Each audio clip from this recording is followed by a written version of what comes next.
Perfect. All right, well, welcome everybody. Thank you for joining us. We will be recording this session and do plan to share it with the participants after and also post it on the website for others to watch later. For those that don't know me, I'm the CEO of the Sault Region Chamber of Commerce and a co-founder of the VIPBC Hub for purpose-driven businesses. I do also want to respectfully acknowledge that I'm joining from the traditional territories of the Sauk First Nations and extend that acknowledgement to the traditional territories from which you are joining us today.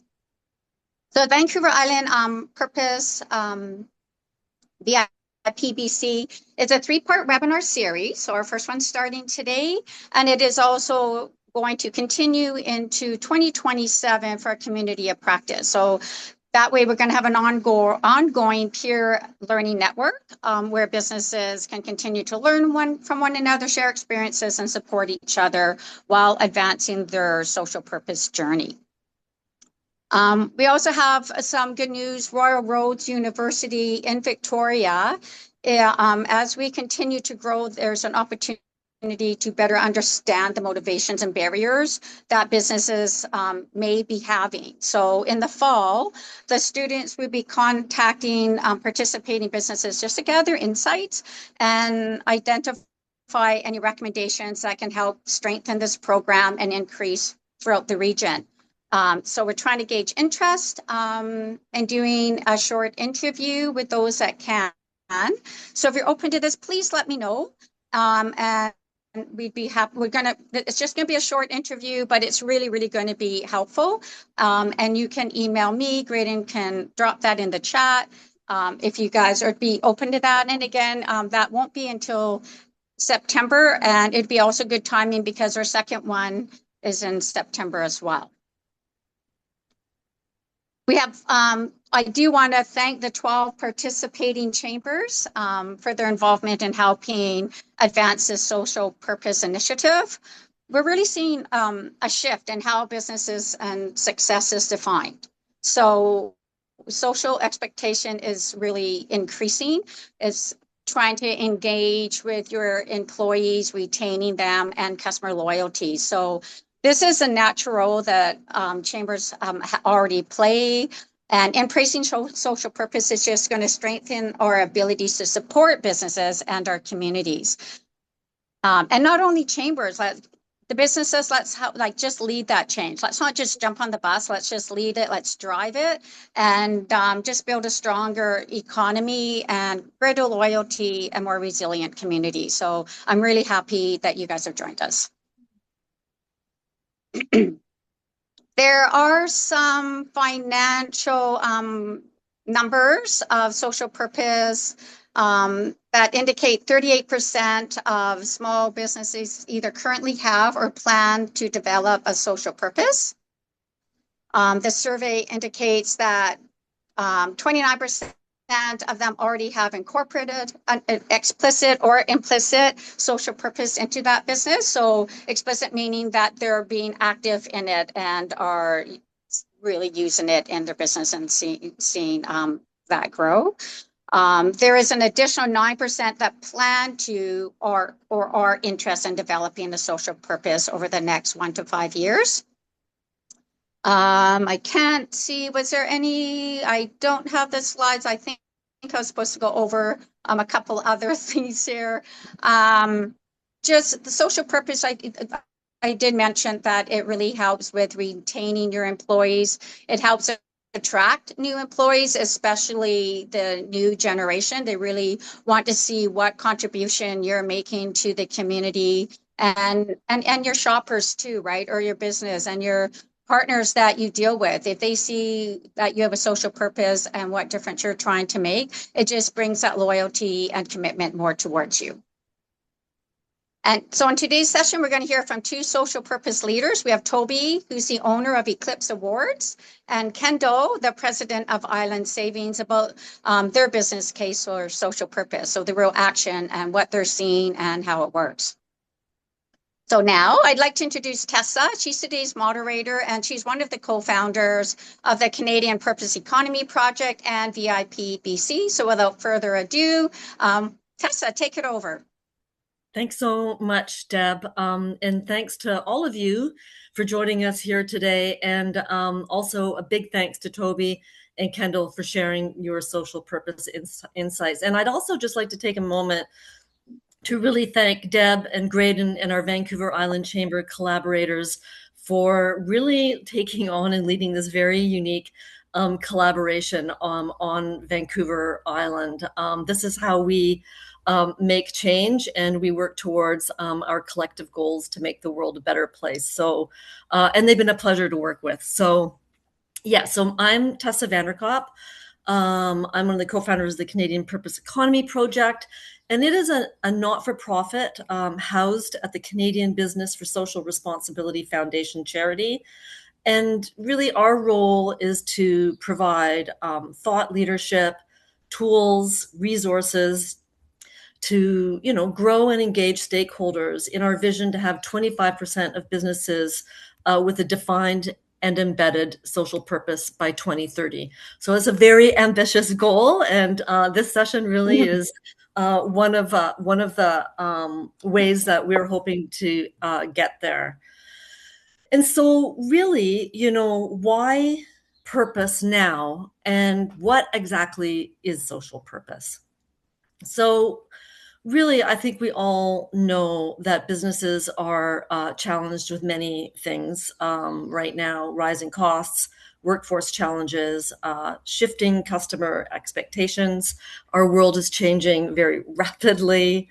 Impacts from climate change, global tensions, and really that ever shifting tariff landscape, to name just a few things. And so how can we really help businesses become more resilient and more competitive to meet the challenges of a 21st century economic landscape? So through the research at the Canadian Purpose Economy Project, we know that purpose-driven businesses who authentically uncover and then integrate purpose into their business strategy and who collaborate with others to bring it to life, they're very competitive, and they can outperform their peers. So, what is this thing called a social purpose business? And Graydon, do you have the slide up there? Yeah. Okay, perfect. So a social purpose business is essentially a business whose reason for being is to create a better world. Its purpose is to profitably solve the problems of people and planet without causing harm to either. And it's the company's optimal strategic contribution to long-term well-being for all.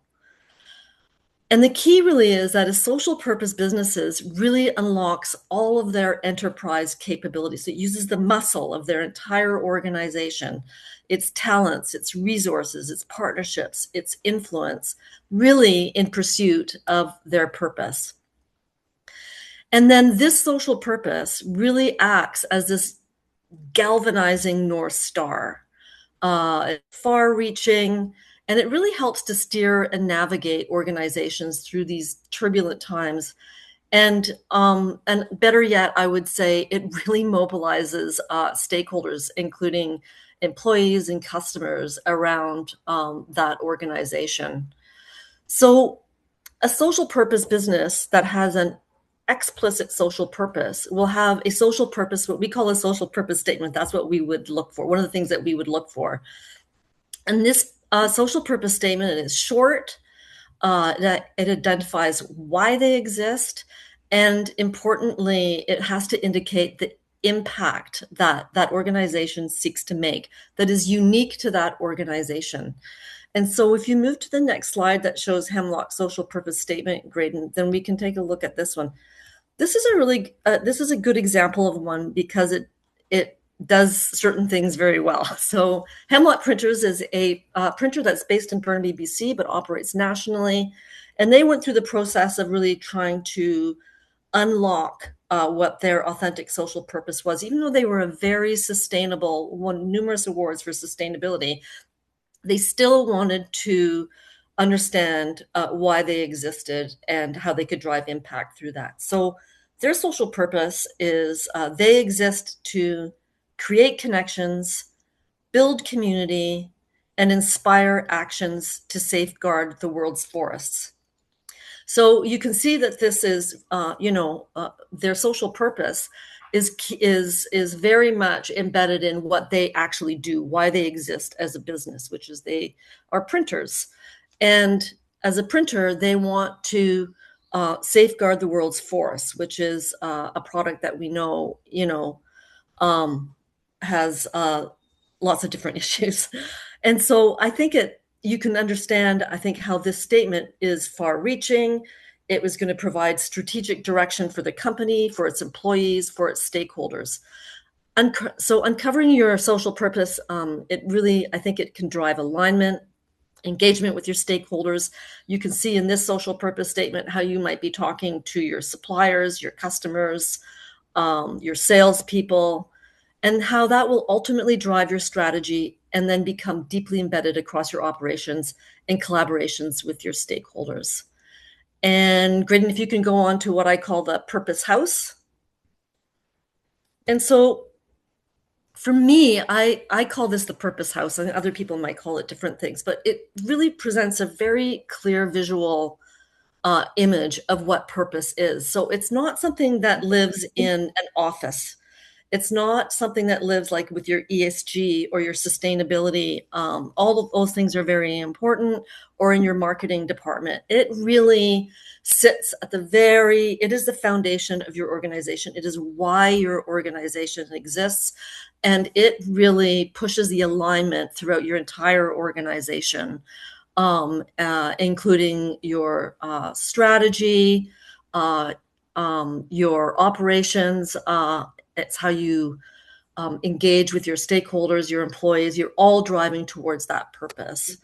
And so how do we help organizations, or how do organizations really uncover that really powerful social purpose statement? And so we use this really interesting Venn diagram where the intersection between society's needs and who you are has the opportunity to create really big, bold opportunities. And so this Venn diagram really engages businesses in some really deep work with their stakeholders to really go back into, why you started your organizations, who you are. And then, you uncover that hopefully exhaustive list of assets and who you are, and then you map that to what the world needs.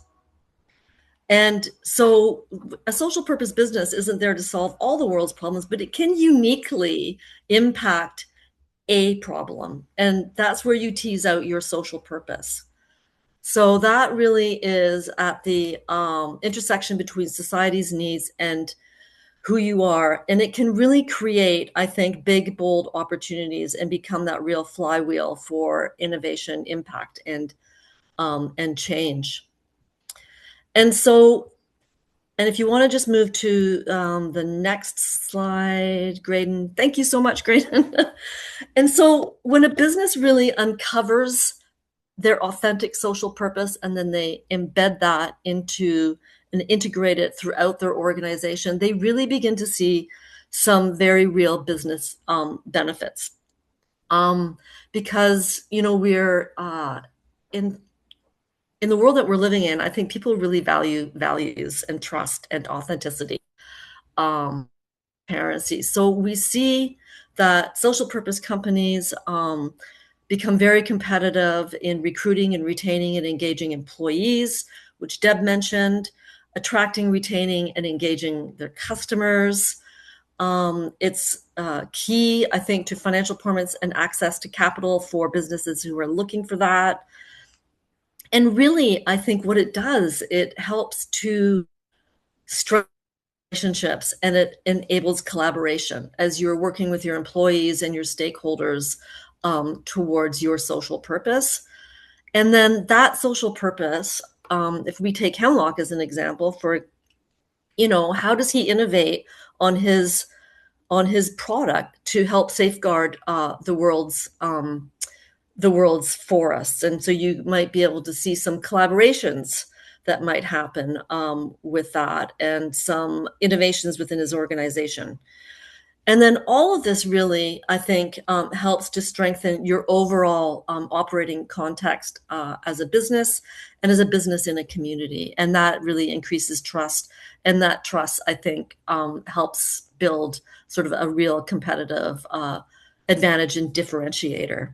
So enough about me, and enough about the business case from my perspective. I would really now love to introduce Toby and Kendall to the discussion. So I'm going to start with you, Kendall. If you could kick us off and introduce yourself, your organization, and what it does, and also why, you know, as a leader, social purpose is important to you. Yeah, thanks, Tessa. First of all, just really appreciate the opportunity to be here, and I love how both you and Deb sort of set this conversation up.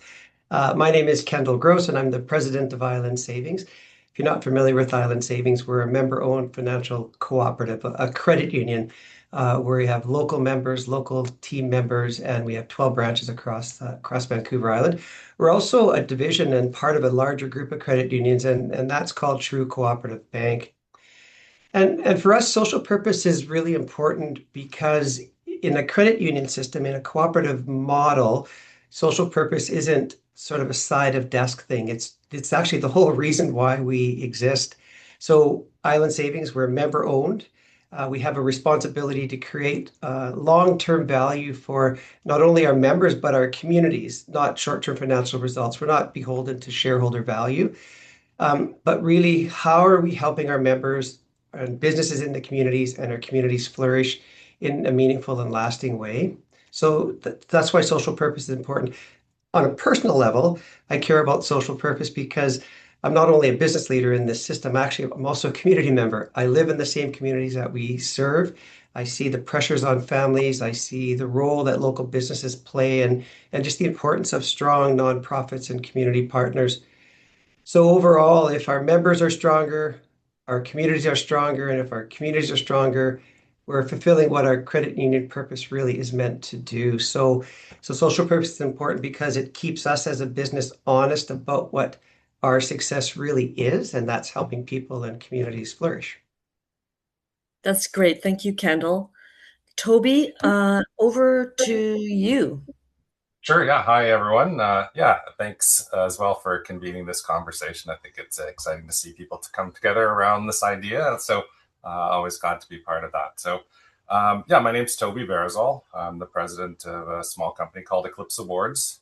We're 10 people, and we make recognition awards and trophies to celebrate people in your organizations and your communities. I'll just kind of share a quick story of how I started Eclipse Awards, but I was working at another company before making awards and trophies. And part of my job there was to attend awards ceremonies. And I ended up attending dozens of ceremonies, seeing people be awarded. And what I saw at each one was people being kind of overwhelmed with happiness, and often tears of joy of being recognized and celebrated. And so for me, I saw that something powerful was happening around that idea of recognition and appreciation. And so I decided I wanted to make more of that in the world, which is why I started Eclipse Awards, I guess, over 25 years ago now. So from a personal level, there was always like a baked in purpose, in a sense, of uplifting and kind of celebrating people. But from like a business perspective, now that I understand purpose and now that we've come to articulate our own social purpose, I was thinking about this kind of like from a nuts and bolts position of like, what is the business, the business value? There's a lot of kind of wonderful qualities about having a social purpose. But as far as the business ones go, I would say kind of there's three things that really stand out for us. One is it's a real differentiator to have a social purpose. I think still it kind of helps set you apart. It shows people that you stand for something. and it helps you find your tribe of people in terms of clients and other people that you want to work with. So that's been a major one. Another one has been about focus. I think the idea of like having social purpose has really helped us focus our efforts. And as a small business, you have limited time and resources. And what I found with the social purpose is it really just kind of helps you identify where you should be focusing your efforts, and also, just as importantly, where you should maybe not be focusing your efforts. And that's been very helpful in terms of just time and managing our time and resources. And then the last one I'll say is positioning. And positioning, not so much in the sense of marketing positioning, but just that where you want your business to be. And, business is evolving. We've kind of talked about that. There's a lot of changes happening. And I think, purpose is really at the forefront of a lot of these changes. And so when you're figuring out where you want your business to be, you want it to be where there's a lot of energy, where there's a lot of excitement. And there's a lot of that uplifting energy around purpose now. So I think, all those things kind of, you take them together and they come together to make some pretty powerful cases for the business case for purpose. Perfect. Thank you so much, Toby. Kendall, you talked about credit unions being by their very nature very values driven and social purpose organizations. What would you say, how has your social purpose sort of, evolved for Island Savings and the credit union over the years? Yeah, it's a really good question, Tessa. For sure, social purpose at a credit union it's nothing new. It's always been there. If you think about our founding, we were founded in 1951 in Duncan. A group of farmers came together because they couldn't get traditional financing from a bank. And I think most credit unions, all credit unions are like that, where they were created by real people to kind of meet a real need. And so that sort of people first practical purpose has been there right from the beginning. But I think what's changed over time is it's not the heart of it, but it's more how intentionally we've become about it.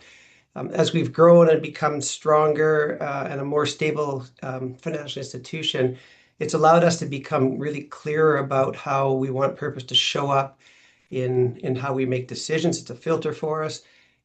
Kind of to what Toby was speaking there about in terms of the partnerships that we build and just the impact that we want to have. It's allowed us to really be clearer about that. It's not for us about, and it hasn't evolved for us about being where we're saying the right things. It's more than that. It's really about how we act. I think, Tessa, the biggest evolution for us is we've moved away from simply supporting sort of good things in the community. I mean, that still matters. But we really now, in everything we do, we ask, how can we be useful? How can we help people or organizations or the communities we're in grow stronger?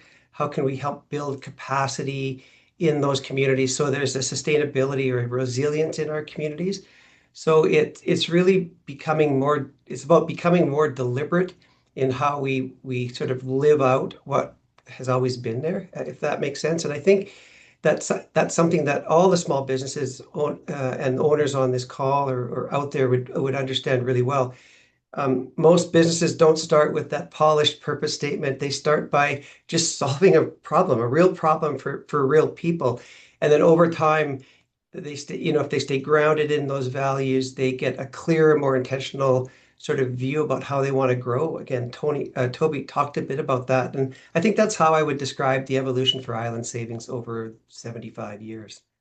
Well, I've heard some common themes between Toby's and yours comments that I'm hearing, and I think probably other people are picking up on it too, is being really intentional, offering focus, and being deliberate. And so, was there any strategies or tactics that you used as an organization, Kendall, to be more deliberate about your purpose as it has evolved over time? Yeah, for sure. I mean, there was one point in our history that we were, trying to be, I guess, all things to all all people, if you will. Yeah. And we haven't stopped giving, or we don't give any less in terms of contribution or volunteerism. But we really started to become more deliberate, and we didn't want to be an inch deep and a mile wide. We wanted to be deeper, maybe with less focus, so we really could see actual impact in the community. So, I think of an example like the Cowichan Valley Youth Services, where we've been able to really align with them because they share a similar value set than that we do, and really been able to support capacity and operations. And from that, you can see like 1,800 more hours of counseling service, or more youth being supported. So I think that's one thing, is just kind of narrowing the focus a little bit so we could go really, really deep and really see impact. Yeah, I think that's really interesting. I think that a really powerful social purpose can help you go narrow in order to go deep. Right. And I think that that's what we're hearing, I think, from both you and from Toby. So what measurable, sorry, I'm going to go back to Toby for a second. Toby, I know that you started your business as a very sustainable business. That's sort of what's at the heart of who you are. But there was that point when you decided to be sort of to transition from being an implicit social purpose company to being an explicit social purpose company. So maybe you can share a little bit about what that moment was and what those business drivers were for you and what that process was like. Sure. Yeah. I think, our way to social purpose was not so much a lightning bolt moment, but like a series of multiple events that kind of led me to realize kind of the opportunities and what the potential really was of a social purpose. So, I first started hearing about social purpose maybe 4 or 5 years ago. And, initially I didn't rush to it, kind of having gone through some different, I guess, waves before of CSR and triple bottom line. We didn't necessarily want to rush out to pursue the next thing. But, as I saw the energy growing and people that I admired kind of getting involved in it, I started to look at it more closely. And with a few nudges from Coro, we decided to enter into the Social Purpose Institute a couple of years back, which kind of was a program led by Tessa that kind of helped you articulate your social purpose. And that was a kind of an eye-opening experience because initially I thought, well, maybe you just, spend an hour and write down our social purpose and that'll suffice. And though you can't do that, it was a lot more of an extensive process that we went through the Social Purpose Institute. And that really kind of opened my eyes, because through that process, you're bringing in other people's opinions, stakeholders of your staff. You're thinking about your company in ways that, from perspectives that you don't normally think about it. And that whole process was really valuable, just as a way of seeing ourselves in a new light, but also getting people involved in the process. So it wasn't just me writing a sentence down and saying, this is how we're going to pursue things. So kind of going through that extensive journey, I guess, to kind of come up with the social purpose statement, that was a powerful process. And through that, then we kind of started to realize or see the value of the social purpose.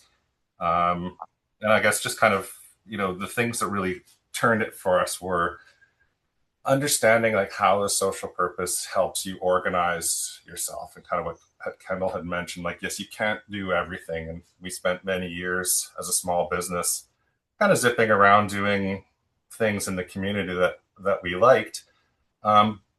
But, looking back, there was no real overall direction towards it. And maybe that kind of diluted the impact we could have. So that was a big thing for me, is the focus that the social purpose brought, just in terms of like where our efforts will go, and then how we could organize really all parts of our business around this vision, this purpose that we're working towards.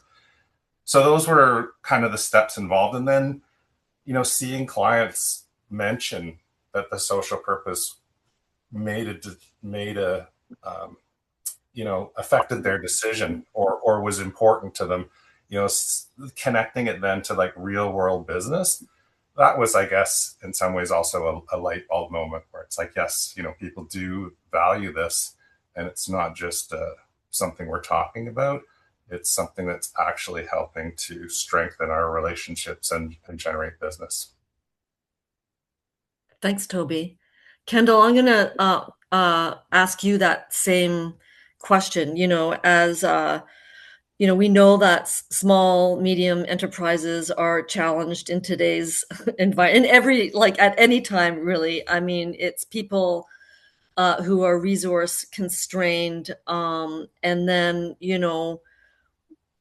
why the pivot, and then what are the real business outcomes that you see as a result? Because you just can't do this kind of thing for the fun of it, right? Like it's a business strategy that you're embracing, and you have to bring your team along with you.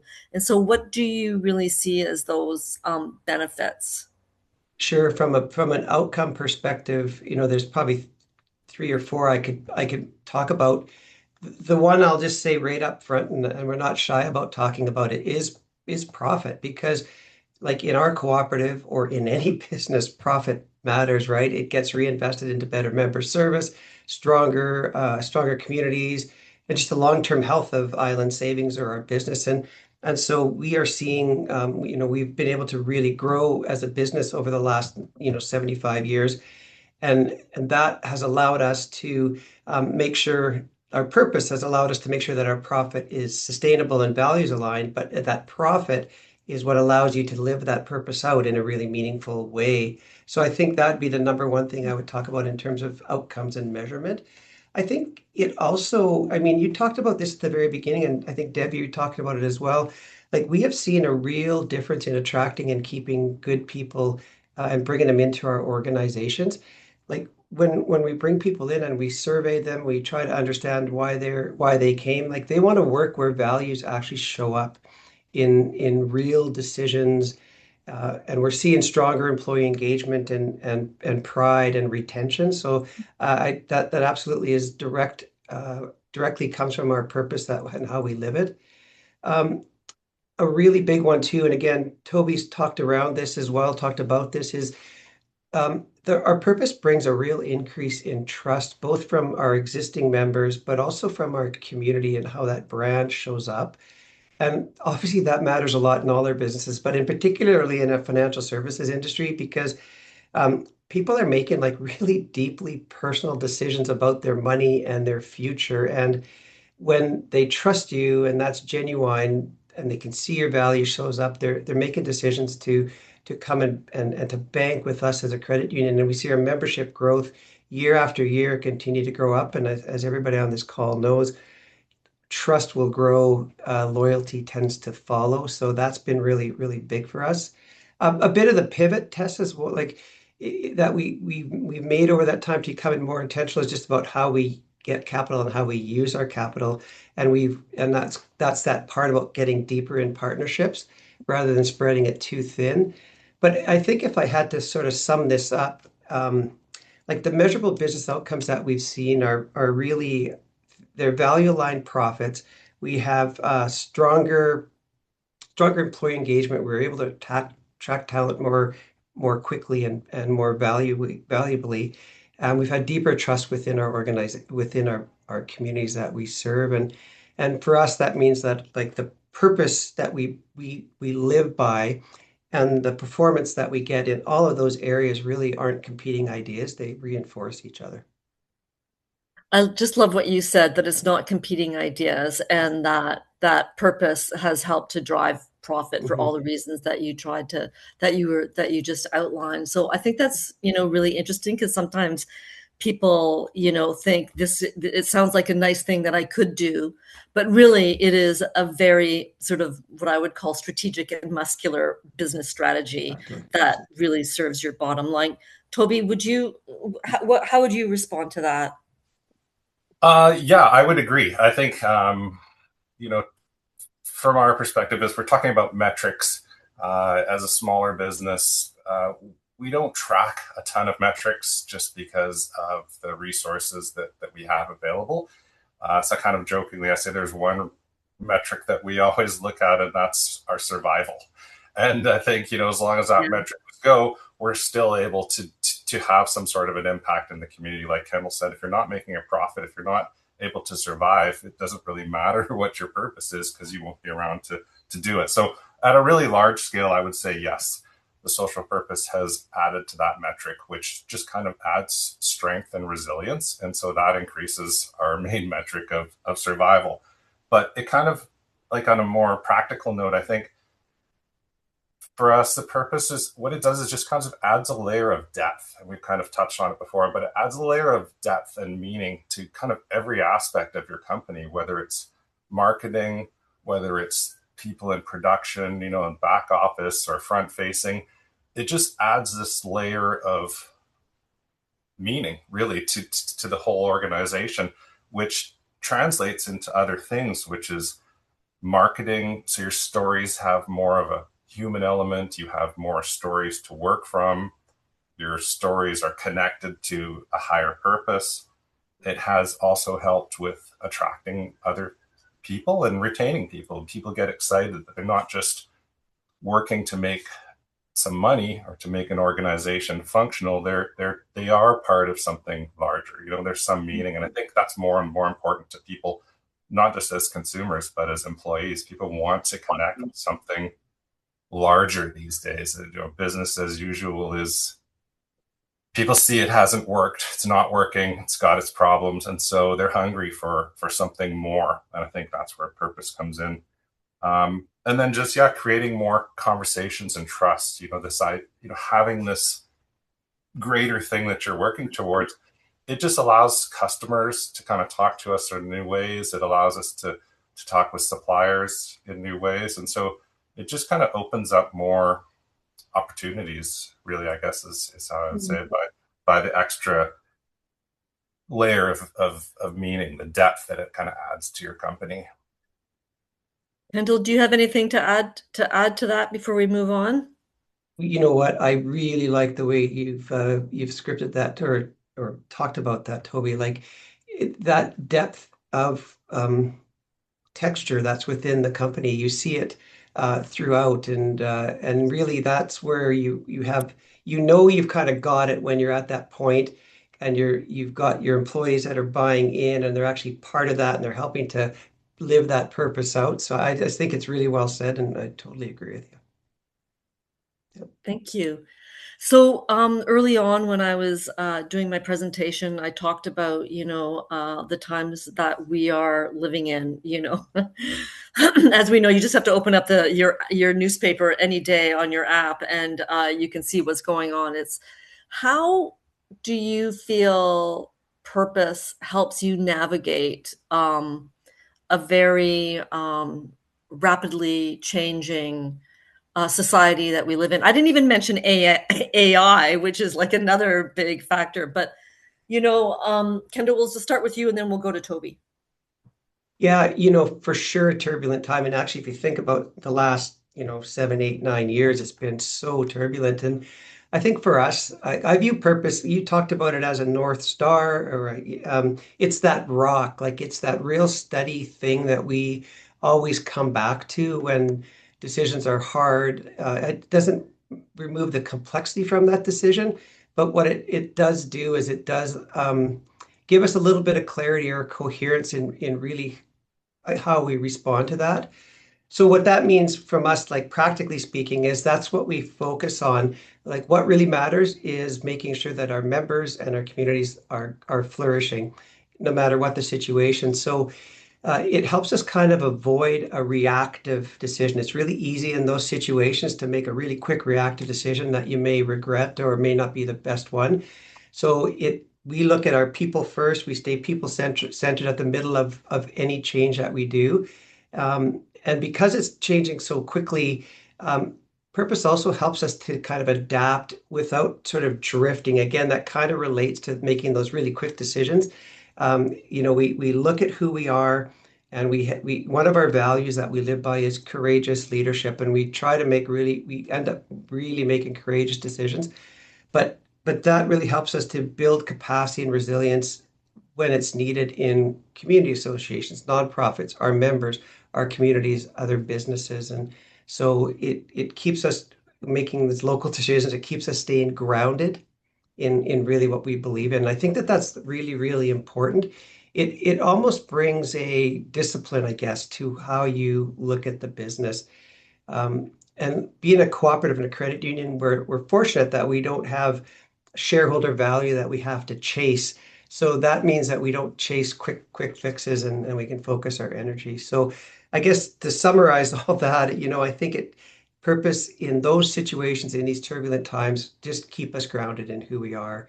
And it forces us to keep our decisions close to the communities that we're serving in, and take a longer term view of things versus trying to just quickly make a decision that may not sort of serve that, I guess.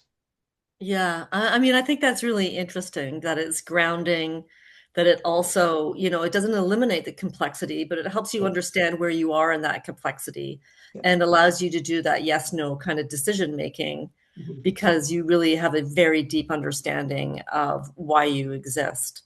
Toby, I'd love to hear from you on this. Sure. Yeah, I think I agree a lot with what Kendall said around having it serve as your North Star, like a touch point. I think that's been particularly helpful for us over the past couple of years in terms of dealing with tariffs and just kind of the uncertainty of things. Going back to our purpose has always been helpful in terms of kind of navigating chaos. I think sometimes there can be there can be a lot of pressure, or you feel the need to pivot or to change your activity or to change what you're delivering. And, in some cases that may be warranted, but I think a lot of times that's like a knee-jerk reaction. But having the purpose in place is just something for you to kind of check back in on. Is this still important? Is this going to help us kind of, advance toward purpose? And, whenever we ended up checking back in, it kind of gives us a bit of sense of a calm, or at least kind of helps us refocus and remind us kind of that we're committed to this path and that we're on the right track. I would say another way that kind of it's helped us is through kind of innovation, I would say, and that's tied to, I guess, resilience. And when I say innovation, I think for us you kind of mentioned it, Tessa, kind of having your social purpose allows you to narrow things, which allows you to kind of go further and go deeper. And I think that's one of the values of purpose, is that, okay, now you have your purpose in place, you want to kind of generate stories, or you want to pursue your purpose and you want to generate stories from that. And then you use those stories to leverage or create value for your company, whether it's through marketing, you use those stories in your marketing or your storytelling, and that kind of attracts clients in a new way. So for me, I think that's where kind of the innovation comes in. Is like, you don't just slap on a social purpose. It's a living thing where you have to kind of constantly figure out, well, how are we going to get closer to this? And can we use those steps to then generate more energy or value or money to then pursue more of those steps? And I think it's kind of like a snowball effect and that's where kind of the innovation, I guess, or the different kind of thinking comes in, is how do you pursue your purpose, but also in ways that you can generate or spin off value from that for your company and for the people in your company. So those are the ways that I would say has kind of been most, I guess, effective in terms of like adding to our resilience. Yeah, in our prep call, I had said that maybe social purpose helps organizations be more agile. And the one thing that you said, Toby, was that I'm not sure if agile is the right word. It helps. And Kendall, you actually also referenced this. It really grounds your organization in understanding why they exist. And that really, I think, has helped you navigate some of those some of the uncertainty that we see. I see we're at 10:19, and and so now I'm going to just go to the last question. Is we have, we're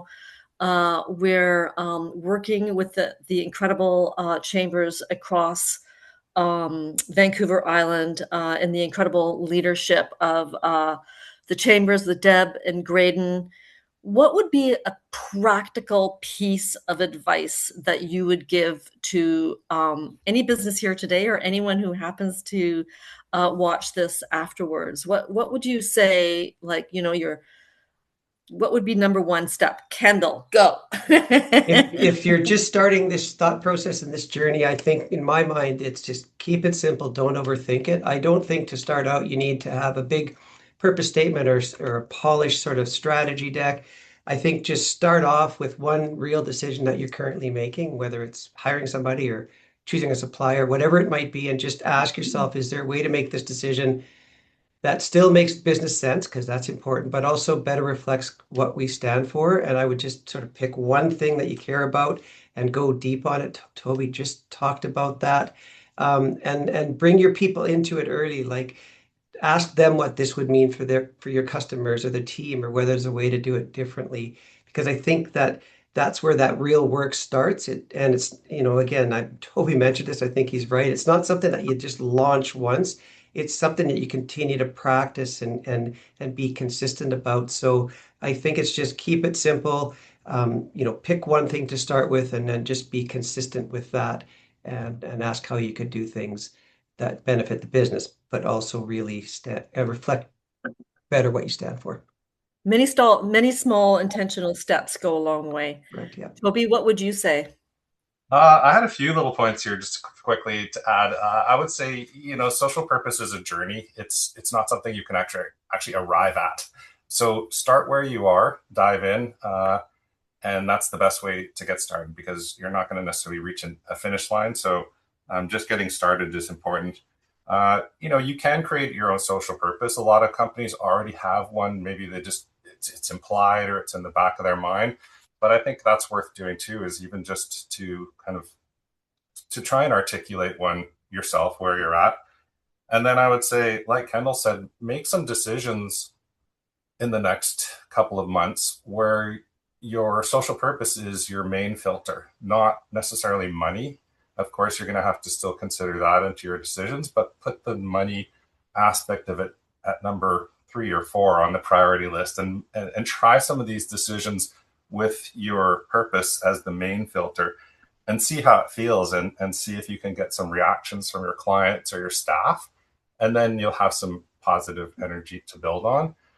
And then I would say down the road, it's probably worth bringing in someone to help you articulate your social purpose if you decided that, you know, it's something that you want to continue on with. I kind of thinking it's like cutting your hair. You could cut your own hair, but it's probably going to be a bit better if someone else helps you. And I do think that with social purpose as well. It's like people can push you in ways that you hadn't have thought of, and see your company in ways that you might not be able to, or might not have had done in the past. And so having that third party can really help you get to, I think, a more comprehensive social purpose. So I would say at some point that's worth doing as well.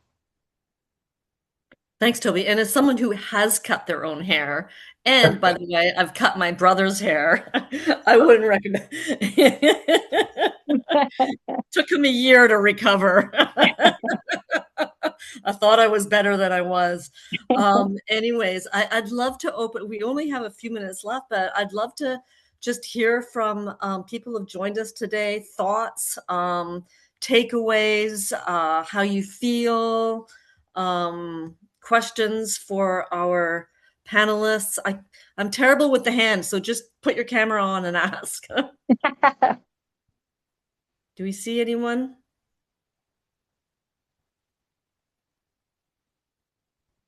I'm not sure I can see anyone. Do you see anyone, Deb? Nope. No, my screen isn't letting me see anybody here.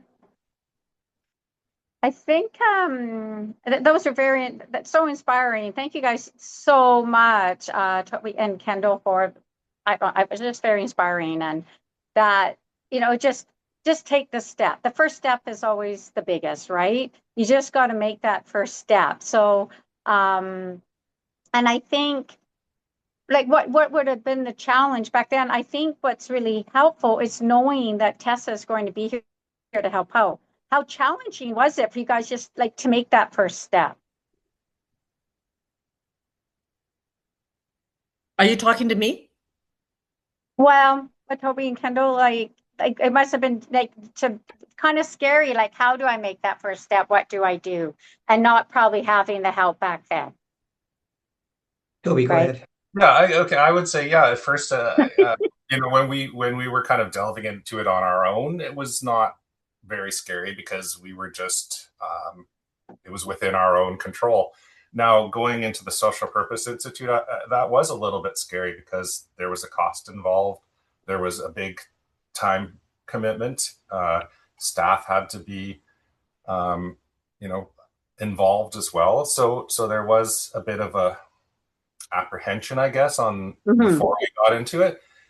But then again, it's hard to know from one side until you're on the other side. And so looking back, it seemed kind of silly, but at the time I was apprehensive about it. But then having gone through the Social Purpose Institute and developed our social purpose statement and got our staff on board, and now we have this tool that we've used in so many ways over the years. Yes, of course, it was worth it. But yeah, I was a little bit worried going into it, but it paid off for sure. Awesome. And Deb, I come from a bit of a different perspective in that I wasn't there like 75 years ago when we started to get into the purpose focus. But when we did kind of make that shift, and I was around when we were trying to narrow that focus and go really deep. You know what? I don't know that I would say it was scary because we trusted in our value set. We trusted in who we were as an organization, and we had a great member base, and we knew if we did it right and we focused, used that filter to make all of our decisions, that purpose filter, that it would work out. And it was really, really has allowed us to grow as a business because we had that trust in who we are. Thanks so much. I'm going to let Graydon close us off with some final closing remarks. I just want to say thank you, Toby and Kendall. I'm always so inspired when I have the privilege of being a part of these conversations. Graydon, over to you. Thanks, Tessa. And thank you, Toby, Kendall, as well. That was a great discussion today. And I think, as a Chamber of Commerce, we're constantly looking at ways to help our member businesses improve things like customer retention, employee retention, and a more resilient business. And I really think social purpose is such a great way of doing that. And today's discussion really set a good foundation for our whole program, this VIPBC program that will have a few more webinars coming up and a lot of resources for everyone here today. So I'm just going to talk through some next steps. The first thing we have coming up is office hours with Tessa. So if you have any questions or more practical advice and guidance on June 3rd from 10 to 10:30, Tessa will be open for some office hours.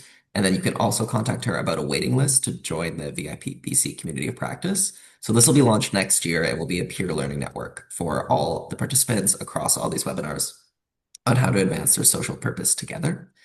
And our next webinar, full webinar, will be coming up on September 17th at 9:30 a.m. And that'll be on uncovering your social purpose and building it into your business. I'm going to update the event page that we used today, so you don't have to register again. It should all just be automatic. And in the meantime, over the summer, we have a great resource for you on the BC Chamber of Commerce website, which is an on-demand course on building your social purpose business foundations. So that's a really good way to just, kind of get up to speed, put some thought into your business and your social purpose before we get to the next webinar. And that's also for free, and you can do that at your own pace. And then finally, just invite your network to join. Our goal here is to create a hub of social purpose innovation on the island. And the best way to do that is to get as many businesses as we can to connect with that mission. So I'm going to send a follow-up email with all that information because I know that was a lot of takeaways. But again, thank you all for joining, and I hope you have a wonderful rest of your day.